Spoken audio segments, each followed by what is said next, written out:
Greetings, I'm Hurt Castro, coming to you from our state-of-the-art Suspension Development Center in Colorado Springs. Today we're going to learn how to service the mission control damper on the SHOX Lyric and Totem forks. Here are the 3 steps. First, remove the damper. Second, service the damper. Third, reinstall the damper.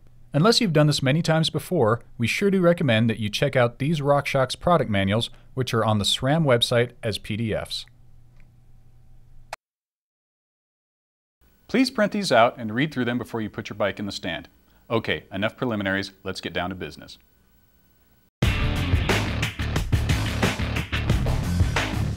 At this point, you should already have the lowers removed from your fork. Turn the blue high-speed compression knob clockwise to set it in the maximum compression position. Turn the floodgate to the off position by pushing the low-speed compression adjuster down and rotating it counterclockwise 90 degrees. Unthread the compression damper top cap with a thin 24mm wrench. Access to the top cap is under the high-speed compression knob. Or, there's another way to access the damper. Insert a 2.5mm hex wrench into the gold low-speed compression knob and turn it counterclockwise until it stops. This allows maximum insertion depth for the 4mm wrench. Gently grasp the low-speed compression knob with a crescent wrench, using a 4mm hex wrench to remove the low-speed compression screw. Lift and remove the low-speed compression knob. Using a 1.5mm hex wrench, loosen both retaining bolts on the high-speed compression knob, then remove the high-speed compression knob. This allows access to the top cap. Unthread the compression damper top cap using a 24mm socket wrench. Remove the compression damper from the upper tube and crown by pulling up on it and gently rocking it from side to side.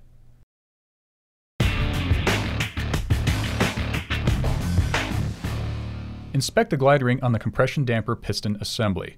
Replace if necessary by applying a few drops of suspension oil to a new glide ring and reinstalling. Remove the fork from the bicycle stand and pour the remaining oil into the pan, then return the fork to the stand. Remove the Rebound damper seal head retaining ring, which is located inside the bottom of the right upper tube, using an internal snap ring pliers. Pull out and remove the Rebound damper assembly from the upper tube. Push upward on the Rebound shaft to separate the Rebound piston assembly from the Rebound tube.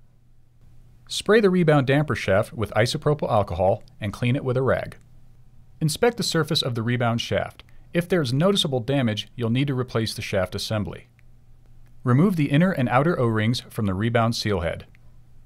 If you're using a pick to remove the inner seal head O-ring, do not scratch the O-ring gland. Scratches may cause an oil leak. Apply a few drops of suspension oil to the new O-rings and reinstall them. Remove the glide ring from the Rebound shaft assembly. Apply a few drops of suspension oil to the new glide ring and reinstall.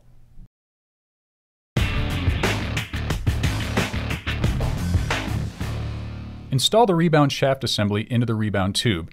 Be sure not to damage the Rebound seal head inner O-ring by applying a bit of grease to the inside of the O-ring, then gently pushing the Rebound shaft through the O-ring and seal head until the shaft is fully extended. Install the Rebound assembly into the upper tube and secure with a retaining ring using internal snap ring pliers. Make sure the retaining ring is securely fastened in the upper tube groove.